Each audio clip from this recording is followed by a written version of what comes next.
po. So, last Sunday, okay, so just a reminder, ay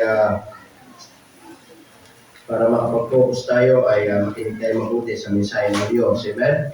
And yung mga cellphone natin, kung hindi naman yan importante, i-silent natin, i-off natin, para hindi nagbibigay ng distraction sa atin. Tama? Especially young people, tama? Kung yung sanayan sa service ay pindot kayo ng pindot, ay hindi magandang asal yun. Tama ba mo rin? I-shut down nyo, i-off ninyo. Tama? Maging priority muna ay yung pag-aaral muna ng salita ng Diyos. Tama ba mo rin? Amen. Okay, let's open our Bible in the book of Proverbs. Proverbs chapter 24. Nakita niyo na? Anong verse? 16. Nandiyan pala. Okay, verse 16. Nasabi ng Bible in verse 16, For a just man falleth how many? 7 times. Not one time, not twice, not thrice, but a just man falleth 7 times. And rise, set up again. But the wicked shall fall into mischief. Rejoice not when thine enemy falleth, and let not thine heart be glad when he stumbleth. Lest the Lord see it and displease him, and turn away his wrath from him. Tayo po mag-pray. Panginoon, salamat po ng maraming ngayong umaga. Help us, Lord, this morning. And muli, sa aming pong pag-aaral ng mga salita, palambutin niyo po yung puso namin. So that every word of God that is going to preach behind this pulpit, it should be a blessing to each every one of us. Kaya kung malaya po bilo sa amin, ang Diyos na Kanyang Espiritu, magpaalala, mausap sa bawat isa po sa amin. Sa pangalan ni Jesus kami dumadalangin. Amen. You may now take your seat. Okay. We will study about the just rise up. Amen?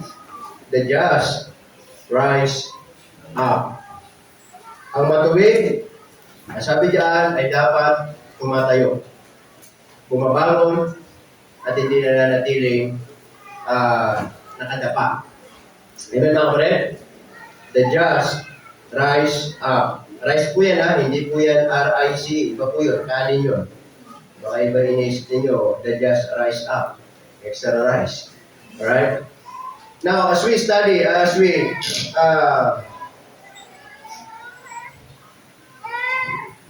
the word of God, it says, For a just man falleth 7 times. Nasabi po ng Bible, the just, na tinutukoy po dito, lagi sa Book of Proverbs, ay yung one of the description or definition ng isang mananampalataya ay tinatawag siyang just. Tinatawag siyang righteous. Okay? Marami. So dito yung just po dito ay tumutukoy sa isang mananampalataya. Sa isang anak ng Diyos. And yet, ang sabi po ng Bible dyan, fallen 7 times. I want to tell you this morning, mga kapatid, that there is a reality of falling. Righteousness does not exempt our falling or our failing. It doesn't mean that tayo po ay mananampalataya. Hindi po ibig sabihin, tayo daw po ay anak ng Diyos and then in the whole life ng buhay natin, hindi tayo magkakamali. Hindi tayo madadapa. Hindi tayo babagsak. Hindi tayo matutumba. Because the Bible says, for a just man falleth. Na minsan hindi lang po isang beses. Na minsan hindi lang po 2 beses. But the Bible says, minsan even 7 times na yung matuwid daw ay pwedeng bumagsak, pwedeng madapa, pwedeng matumba sa kanyang buhay pananampalataya. Amen mga kapatid? Pero, as sabi ng Bible dito, the most important thing that we can understand, mga kapatid, and rise up again. Amen. Amen mga kapatid? Falling is not failure. Meron ba dito perfecto na kahit Kristiyano na hindi nagkakamali? Meron ba dito anak ng Diyos kahit sinasabing siya may buhay na walang hanggan, pupunta sa langit, hindi nagkukulang sa Diyos, hindi nagkukulang sa kanyang pamilya, hindi nagkukulang sa kanyang personal na buhay, hindi nakakaranas ng pagbagsak, hindi nakakaranas ng mga bagay na magiging dahilan upang magkaroon ng fallen, pagbagsak sa kanyang buhay. But I want to tell you that falling is not failure. Pero alam niyo po kung ano pong hindi maganda? We will stay down. Amen po ba? Amen. Staying down is, yun ang hindi maganda. Yun ang hindi tama sa mga mananampalataya. Yun po yung hindi kalooban ng Diyos. Amen? Yes, there are some times, mga kapatid, there are times sa buhay po natin, bumabagsak tayo, and yet nakikita ng Diyos yun. Amen po ba mga kapatid?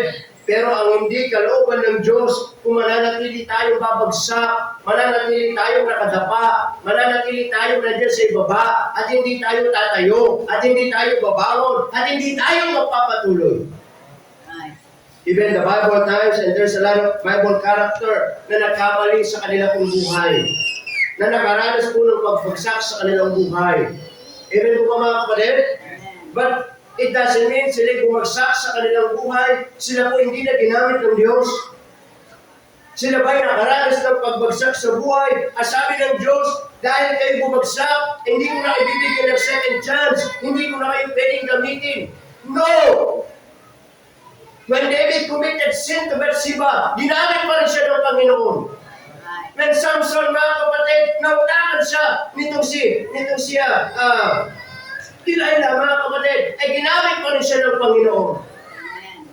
Marami po mga Bible character nakaranas ng pagpagsak, naulog sa kasalanan, naulog sa mga problema, at nakaranas sila ng failure, ng fallen sa buhay nila. But thank God, meron tayong Diyos na nagbibigay ng second chance for them to rise up and continue. Amen.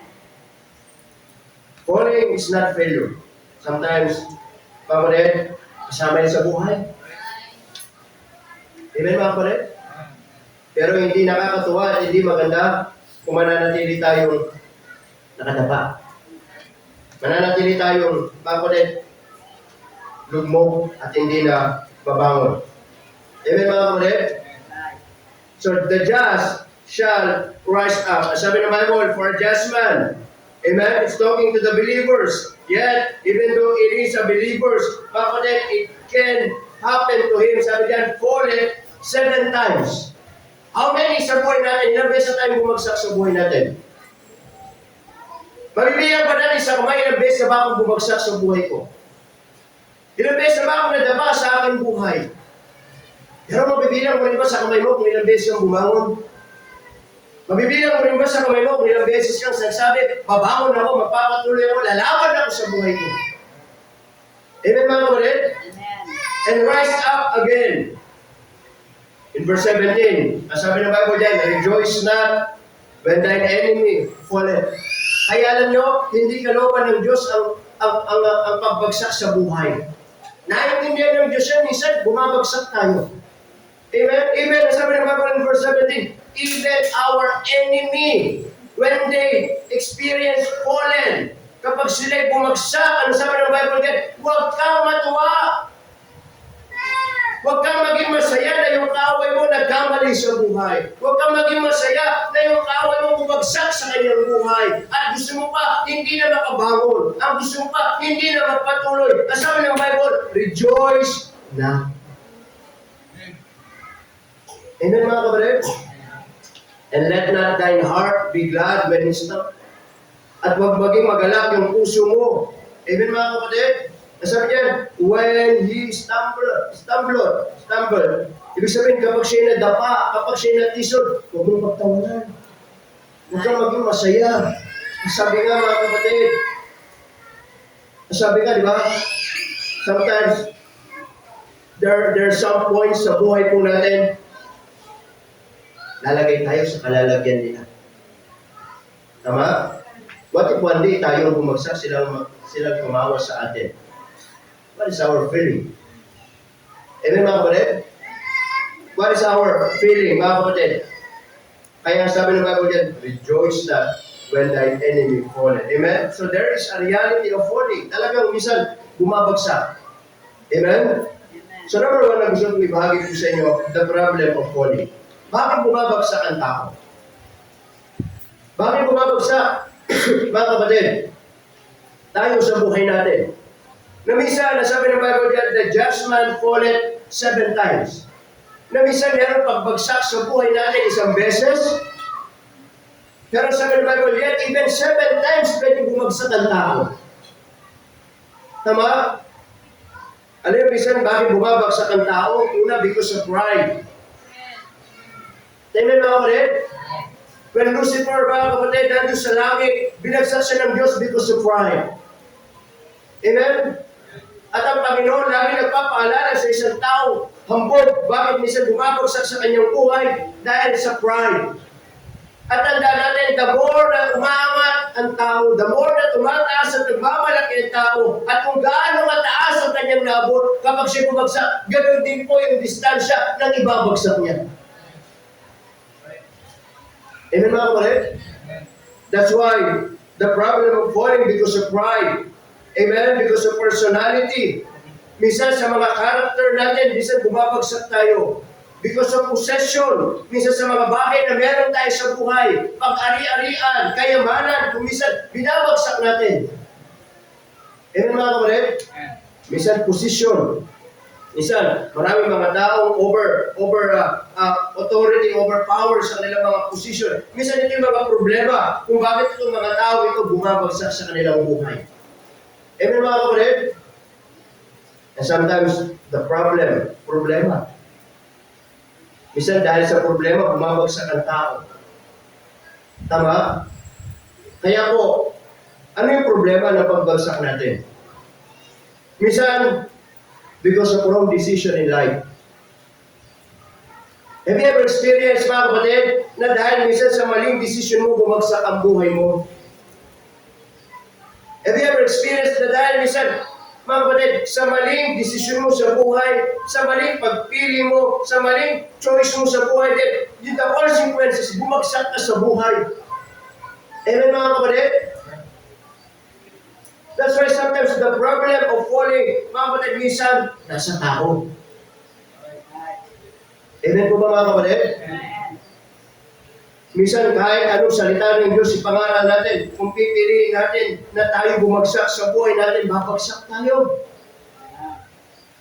Amen po ba? Minsan nasa atin. Minsan nasa pagpili natin, nasa choice natin, nasa mga decision making natin sa buhay. At kapag nagkamali tayo, we will fall. Amen? Babagsak ang buhay natin, babagsak ang pananampalataya natin, babagsak ang pamilya natin, babagsak ang negosyo natin, babagsak ang pag-aaral natin. If we will fall, if we will make a wrong decision in life, the consequence is falling. Amen mga kapatid? Amen. Nasa atin minsan ang problema. Kaya lagi natin sinasabi, always, humingi tayo ng tulong sa Panginoon. Amen mga kapatid? Amen. Nasabi ng tema ng mga young people, ano ba yan? Much found in God. Amen? Pag nagkamali tayo ng desisyon, babagsak ang buhay natin. Tama po ba mga kapatid? Kaya dito, pinagte-testimony ko sila brother namin so that maging blessing yung testimony nila sa inyo. Kaya lang, hindi pwede Sister Evelyn kasi nung sinabi ni brother namin magte-testimony, lahat sumamang pakiramdam. Kasi huwag ko na sabihin. Tama? Amen mga kapatid? Sa buhay natin, sa love life natin, kapag nagkamali ang desisyon natin, babagsak tayo. Amen mga kapatid? Nakakala natin, siya na. Nakakala natin, okay na kami. Nakakala natin, kami na yung destiny. Amen mga kapatid? Akala mo lang. Hindi mo alam, meron palang mas nire-ready ang Diyos ng mas imamatch sa iyo ng Panginoon. Amen mga kapatid? Amen. Ito si Brother Lord, napakapala dito. Naghiwalay sila ng boyfriend ni Sister Rebby. Baka pinagdasal mo yan? Baka itinumba mo na. Di ba? Diba si Sister Evelyn, ang kwento niya, may boyfriend niya. Ilan taon sila ng boyfriend niya? 11. 11 years. Ito, kaya gusto ko sila mag-testimony, kaya lang, sabihin na natin yun. For 11 years, high school pa lang. Tama ba? High school pa lang o elementary pa lang? High school pa lang. May boyfriend na. 11 years sila. Kung kayo nandun sa sitwasyon, ano sasabihin nyo? Kami na siguro. Compatible na kami, 11 years na. Diba? Pero hindi. Nag-break sila. Tapos ito, may girlfriend din ito, nag-break din sila. Could you imagine for 11 years? Amen mga kapatid? Pero hindi pala yung nakaloban ng Diyos. And then, si Brother Norby, barkada ito, ni Sister Evelyn, magkaklase sila. Magkatrabaho. Hindi, magkaklase. Magkaklase. Ano naman, ginulbi mo na yung boyfriend niya, kayo may tama? So, the point is this, for 11 years. Amen mga kapatid? Pero hindi pala. Si Brother Norby palang kalooban ng Panginoon. And I want to tell you this. Now, where are they now? They are serving now. Kasama natin sa church. Naglilingkod sa Panginoon. Amen mga kapatid? Kung ibang nakatuloy ni Sir Evelyn, baka abay nga niya may bisyo. Hindi mo alam? Ikaw lang may bisyo, di ba? Baka gumano. Hindi natin alam ano magiging buhay. But now, for 11 years, akala sila na, compatible na, pero hindi pala. Iba pala yung mamatch ng Panginoon, mas pogi pala. Di ba? Na magiging mananampalataya na pwedeng gamitin ng Panginoon. Now, they are happy now, naglilingkod sa Panginoon. Nagsisisi ka ba? Nagsisisi ka ba? Alam ko, nagsisisi ka. Hindi. Di ba mga kapatid? The point is this, sometimes, minsan dumarating yung mga pagbagsak sa buhay natin because of our wrong decision in life. Amen po ba mga kapatid? Amen. Kaya minsan, yung pagbagsak ng tao, hindi kasalanan ng iba. Na minsan yung pagbagsak ng tao, hindi kasalanan ng ibang tao. Minsan, kasalanan natin. Kung sino magdidikta ng buhay mo, ikaw. Kung sino magdidesisyon sa buhay mo, ikaw. Amen mga kapatid? That's why I'm always telling this, especially young people, the problem of falling because of our wrong decision in life. Huwag kayong magmadali. Kasi pag nagmadali kayo, nakapagsak mo yan. Amen mga kapatid? Amen. Kaya salamat na lang sa Diyos. Nakakilala kayo sa Panginoon. Amen. At lahat ng mga bagay na nagkamali, pwedeng na itatama. Pero masabi ng Bible in verse 16, but the wicked shall fall into mischief. Na kapag ang isang hindi Kristyano bumagsak at walang Kristo, mananatili sa pagbagsak at walang pagbangon. Amen po ba? The problem of falling. And not only the problem of falling, but also the power to rise. Amen mga kapatid? The power to rise. God, yes, alam ng Diyos na babagsak tayo. Alam ng Diyos na minsan meron mga shortcomings in life. Alam ng Diyos na minsan meron mga failure in life. Alam ng Diyos mga kapatid na meron mga wrong decision in life. Na minsan ikinababagsak natin, hindi lang isa, dalawa, tatlo, apat, lima, anim, masabi ng Bible, 7 times. But God is expecting also every believer to rise up. Na ayaw ng Diyos, manatili ka dyan sa pagbagsak. Ayaw ng Diyos, manatili ka dyan na nagbumukmuk, na nakadapa, mawala ng buhay, na para mawala ng direksyon ng buhay. Ang sabi ng Bible, our power to rise is the grace of God, na nandiyan ang biyaya ng Diyos at tulungan kang bumawi. Amen mga kapatid? Sa Bible, lagi nandiyan ang kamay ng Diyos para tulungan yung mga mananampalataya. When Peter said, Lord, ikaw ba yan? Hayaan mo akong maglakad sa iyo. Ang sabi ng Panginoon, okay, come. And then when Peter started walking mga kapatid, there's sabi ng Bible, he was beginning to sink. And the Bible says, and immediately. Do you know the word immediate? Means in a rush. Mas mabilis pa sa ambulansya. Nandun kagad ang kamay ng Diyos. Amen mga kapatid? And he stretched out his hand. Ganun ang Diyos mga kapatid. Sa mga taong handang bumangon. Sa mga taong handang magpatuloy.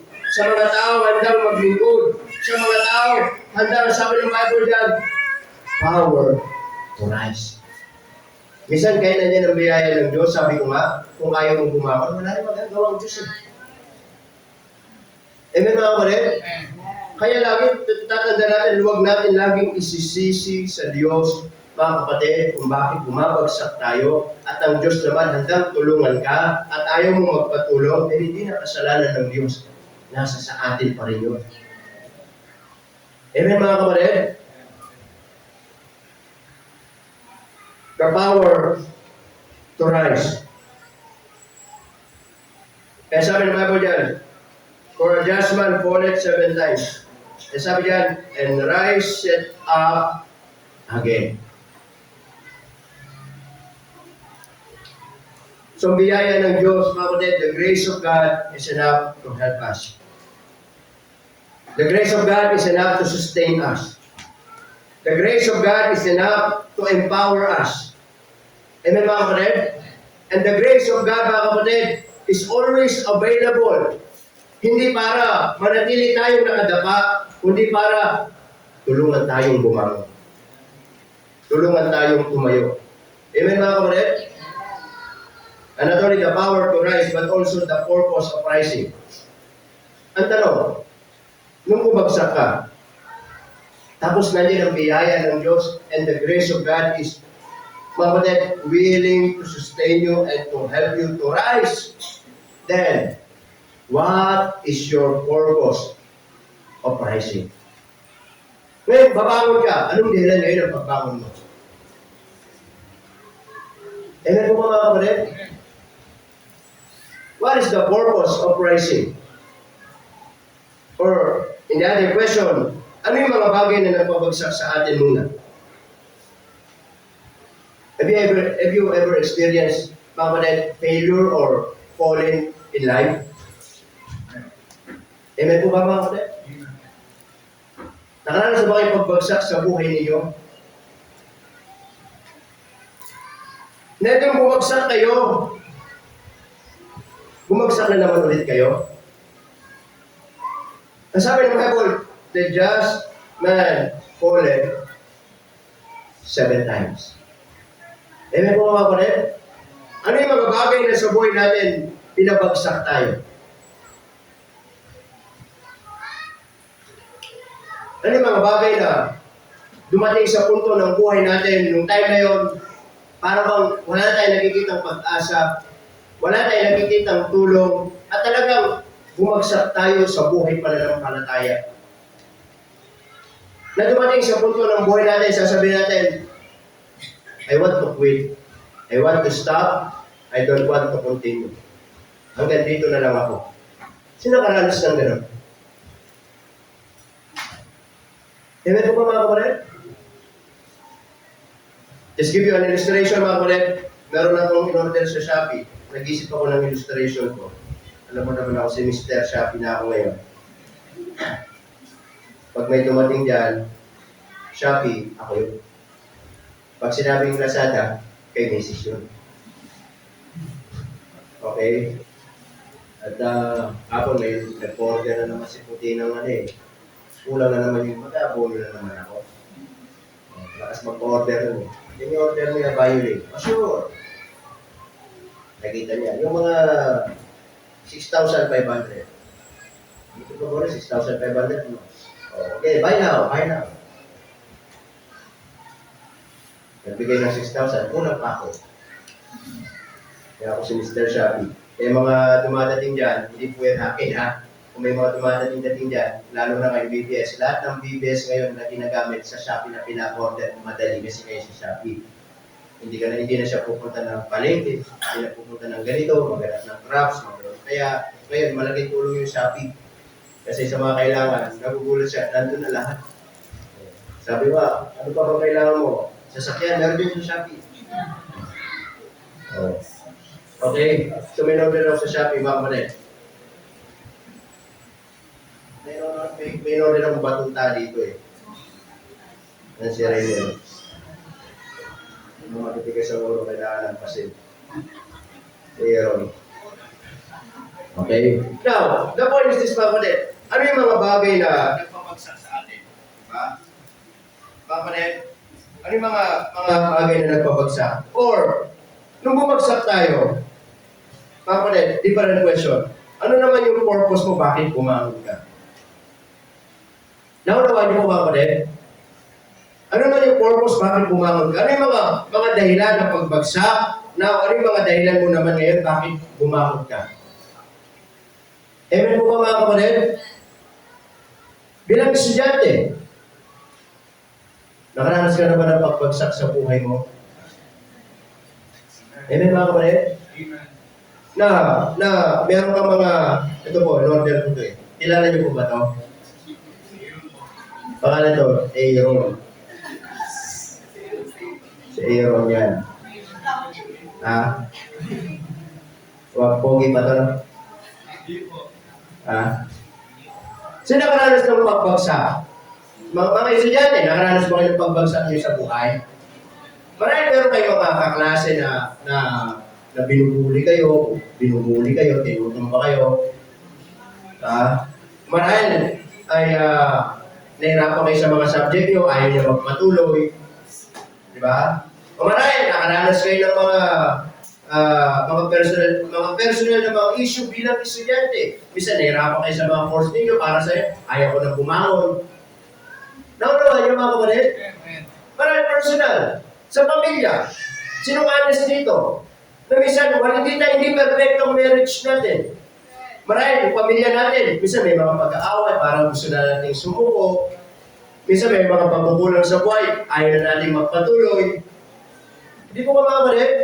Mga asawang lalaki, may mga pagkukulang tayo. Minsan, parang ang hirap na mga nangyayari sa buhay natin. Mga asawang babae, ganoon din, para gusto natin. Minsan, because of pressure in life, minsan para gusto natin bumagsak. Mga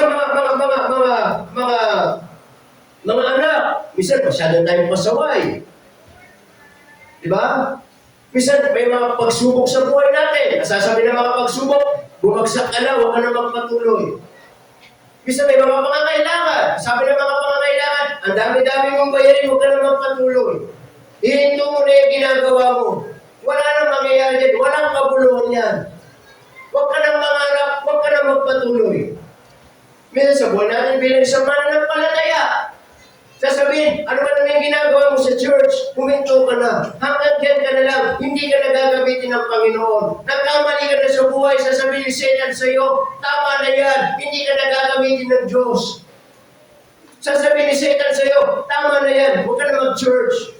Huwag ka na magbasa ng Bible. Huminto ka na. Huwag ka na maglingkod. Huwag ka na magpagamit. Ano yung mga bagay na nagpapabagsak sa atin? Minsan, mga impluwensya ng mundo. Amen mga kapatid? Minsan, impluwensya ng cellphone. Binabagsak tayo sa ating spiritual na buhay. Hindi tayo ginagamit ng Panginoon. Minsan mga maling kaibigan, sasabihin sa atin, dito na lang tayo. Huwag ka na magpatuloy sa ginagawa mo. Huwag ka na mag-aral dyan, magbulak-bula lang tayo. Amen mga kapatid? Sasabihin ng mga kaibigan mo, dito na tayo, mag-vision na lang tayo dito. Minsan, marami mga pagbagsak sa buhay. Marami mga pagkakataon gusto na nating sumuko. Marami mga pagkakataon gusto na nating huminto. Ang sabi ng Bible, the just, mga kapatid, ano sabi doon? fallen 7 times. But I want to tell you this, mga kapatid, that's why the purpose of rising, maraming beses kang bumagsak, maraming mga pagkakataon gusto na buminto. But God is not after kung ilang beses kang bumagsak. God is after kahit pabagsakin ka ng panahon, bumabangon ka. Kahit pabagsakin ka ng problema, tumatayo ka. Kahit pabagsakin ka ng pangangailangan, lumalaban ka. Kahit pabagsakin ka ng mga klase mo, nagpapatuloy ka. Hindi ibig sabihin, ilang beses kang bumagsak. God is concerned. Ilang beses kang tatayo. Ilang beses kang magpapatuloy. Ilang beses kang gagamitin ng Diyos. Ilang beses kang magbawal. God is din binibilang ng Diyos. Ilang beses yung pagbagsak mo. Ginagamit, inaanap ng Diyos. Kahit ilang beses kang bumagsak. Ang gusto ng Diyos sa mananampalataya, bumabangon. Pinagpagsak ka ng bagyo, bumangon ka. Pinabagsak ka ng kasalanan, hindi ibig sabihin, nagkasala ka, hindi ka na pinagamitin ng Diyos, bumangon ka. Hindi ibig sabihin, pinabagsak ka ng problema, matinding pagsubok, bumangon ka. Hindi ibig sabihin, pinabagsak ka ng mga klase mo, bumangon ka. Kahit ilang beses kang pabagsakin, gusto ng Diyos, bumabangon. Amen, mga kapatid? That's why I am asking you, marami kang beses bumagsak, at tanong, ano nga yung purpose mo, bakit ka bumabangon? Sana, yung purpose mo ng pagbangon mo, ang sabi ng Bible dyan, mga kapatid, kasi meron ka ng magandang layunin ngayon, nasasabihin mo sa Diyos, Panginoon, yes, nagkamali ako. Yes, bumagsak ako. But because of your grace, ngayon tatayo ako. Lalaban ako. Babangon ako. Kasi gusto kong magpatuloy. Gusto kong lumaban. Gusto kong maglingkod sa iyo. Nandiyan pa yung mga anak ko. Nandiyan pa yung mga pamilya ko. Nandiyan pa yung ministry ko. Nandiyan pa yung pag-aaral ko. May mga pangarap ako sa buhay. At gusto ko, Panginoon, lumaban ako sa buhay. Amen, mga kapatid? Alam niyo, sana wala pong mga anak ng Diyos na bumagsak at mananatiling bagsak. Amen, mga kapatid? Na kahit may mga failure, pagbagsak sa buhay, God is always expecting us. Kahit ilang beses tayo pabagsakin, tumatayo tayo. Amen, mga kapatid? Problema, tayo lang. Amen, mga kapatid? May pagsubok, tayo lang. Kasi hindi naman binibilang ng Diyos kahit 7 times, kahit 20 times, kahit 100 times tayo bumagsak. Gusto ng Diyos, bumangon ka ulit. Magpatuloy ka sa Kanya. Because the worst thing can happen to a Christian, yung bumagsak na nga, ayaw pang tumayo, sisisihin pa ang Diyos sa buhay niya. Amen, mga kapatid? Kung bakit ayaw kung nandyan ka pa din, ayaw mong bumangon, hindi kasalanan ng Diyos. Kasalanan mo yan. Sapat ang biyaya ng Diyos para bumangon ka. Amen, mga kapatid? Sana sa ating the purpose of rising, mga kapatid, is to recognize ourselves na kung saan na yung Diyos ay nandiyan at willing siyang tulungan tayo. Amen, mga kapatid? To recognize God din sa buhay po natin na nandiyan ang biyaya ng Diyos. Samahan tayo. Amen, mga kapatid?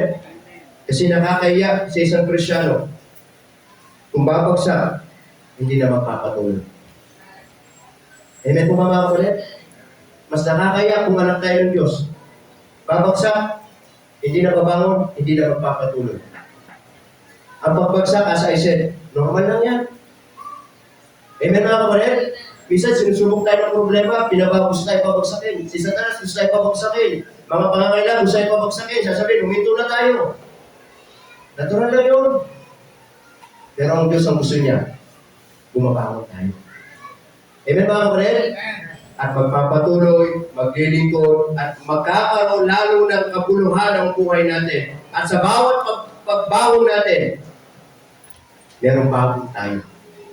Merong bagong desire. Merong bagong hangarin. Nasasabihin natin, hindi na ako magbabagsak ulit. Magtatapat na ako lalo. Amen mga kapatid? Gagamitin ako, magpapagamit ako lalo sa Panginoon. Amen? Para sa Diyos, para sa aking pamilya, para sa pangarap ko. Babangon ako. And I will not allow this world, I will not allow my wrong friends, I will not allow Satan na lang tuluyan ako pabagsakin sa buhay ko. Amen mga kapatid? Amen. That's why, as we close, mga kapatid, Bumagsak ka na ba sa buhay mo? Maybe this time, nasan ka ngayon? Nasa pagbagsak ka? Para marami, nahihirapan kang bumangon ngayon. Nahihirapan kang magpatuloy. Nasa kong sabihin, huwag kang manatili dyan, bumangon ka. Huwag kang manatili dyan, magpatuloy ka. Sabi ng Bible, for a just man falleth 7 times.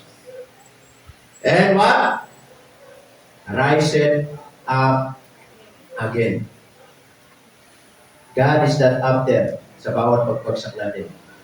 God is always after and more concerned kung mapangod ka at magpapatuloy ka ulit sa buhay mo. Kaya kung lahat ay tumayo, tayo tumanalangin sa Panginoon. Let's pray. Dakila namin Diyos na banal at pakapangyarihan po sa lahat.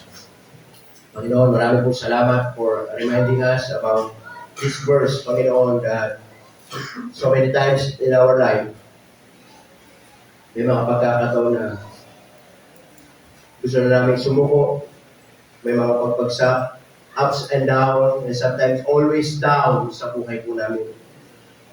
But Lord, we thank you sapagkat your grace is always sufficient.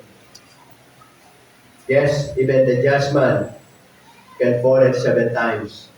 But what you expecting us is to rise it up again. Na kami mga anak ninyo ay muling bumangon, magtatapat at maglilingkod sa inyo, Panginoon.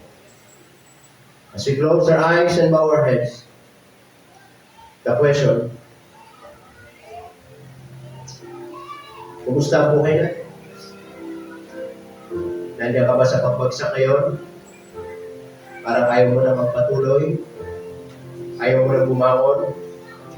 Yes, pwede. But I wanna tell you, wala pong kasiyahan kapag mananatili ka dyan. If you are a true Christian, God is expecting you to rise up again. Rise up, tumayo, bumangon, lumaban. Marami pong dahilan para mabuhay. Marami pong dahilan para lumaban sa buhay. Maglingkod sa Diyos. Mahalin natin ang gawain ng Panginoon. Lalo natin mahalin ang ating pong pamilya. Ang ating trabaho, marahil may pagkakataon bumagsak ang iyong trabaho. It's not too late. God is so gracious. Gusto ng Diyos, bumangon ka ulit at lumaban. That's why this morning, as we continue, marahil ang Diyos nag-usap sa inyo ngayong umaga. At meron mga panahon sa buhay nyo na bumagsak kayo. Meron mga panahon na gusto nyo ng sumuko. Kung marahil natin ka sa pagkakataon ngayon na nasa pagbagsak ka ng buhay mo ngayon. Nais ko pong sabihin, nandiyan ang Diyos at handa siyang tulungan ka. At ang Diyos, ina-expect niya, bumangon ka. Bumangon ka. If that is your prayer this morning, you may come. The altar is open. Marahil meron bang naisilapit sa Panginoon ngayong umaga. Marahil meron mga decision in life na bumagsak tayo. Marahil meron mga wrong choices sa buhay natin na pinabagsak tayo ng problema, pinabagsak tayo ng panahon, pinabagsak tayo ng pagsubok, pinabagsak tayo ng mga maling kaibigan, pinabagsak tayo ng mga personal na issues sa buhay natin. Marahil pressure in life, marahil we're so frustrated, marahil gulong-gulo na tayo, marahil we're so stressed, maybe we're so depressed, marahil may mga bagay sa buhay natin na hindi na natin kaya i-handle. At sometimes, ang hirap ng bumangon, ang hirap ng magpatuloy, ang hirap ng maglingkod, ang hirap ng magsimba, ang hirap ng bumangon, ang hirap ng pagpagamit muli sa Panginoon. I wanna tell you, marahil ganyan ang pakiramdam mo. Pero nais kong sabihin, ang sabi ng Diyos, yes, may pagbagsak sa mga mananampalataya. Yes, may pagbagsak sa mga anak ng Diyos. Pero huwag tayong manatiling nakabagsak. Huwag tayong manatiling down. God is expecting every believer to rise up again, lumaban, bumangon, tumayo, magpatuloy. Marami pang dahilan para mabuhay. Marami pang dahilan para magpatuloy. Mas marami pang dahilan para maglingkod, magpagamit sa Panginoon. na lalo nating mahalin ang Diyos sa buhay natin, lalo nating mahalin ang pag-aaral natin, lalo nating mahalin ang trabaho natin, lalo nating mahalin ang ating pamilya, lalo tayo maglingkod at mahalin ang Diyos sa buhay natin. There's a lot of reason in life para lalo tayo magpatuloy. Kasi pag mananatili tayo bumagsak, tuwang-tuwa si Satan sa atin. Tuwang-tuwa ang Diablo sa buhay mo, bumagsak ka, huwag ka nang bumangon, huwag ka nang magpatuloy, manatili ka na lang dyan. Yan ang gusto ng Diablo sa buhay natin. Pero ang Diyos, nakikita niya bumabagsak tayo, ayaw niya manatili tayo bumagsak.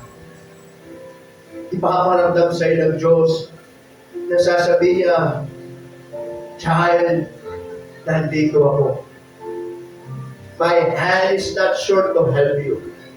My grace is always sufficient for you to continue. Bumangon ka na, bumangon ka. Magpatuloy ka, lumaban ka. Bigyan mo ng dahilan ng buhay mo para lalo kang magpatuloy sa buhay. Sasabihin ng Diyos sa'yo, anak, nandito ako. Kung kailangan mo ko, nandito ako. Hindi kita iniiwan, hindi kita pinapabayaan. Magpatuloy ka. Yan ang sabi ng Panginoon sa kanyang mga. Hindi ba masarap magpatuloy? Nakasama natin ang Diyos. Kasama natin ang mahal natin sa buhay. At mas maraming dahilan para lumaban kaysa huminto. Kaya sana sa bawat mga anak ng Diyos, wala ang anak ng Diyos dapat ang humihinto, ang sumusuko sa buhay dito sa ibabaw ng lupa.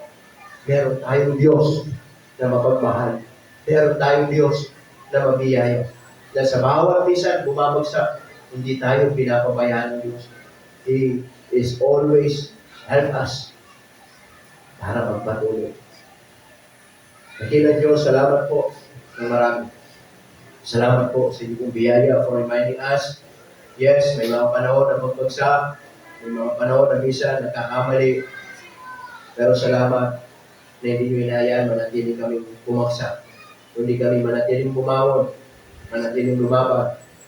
Kahit ilang beses kami bumaksak, nais niyo po sa amin, bumangon, tumayo, magpatuloy sa buhay namin.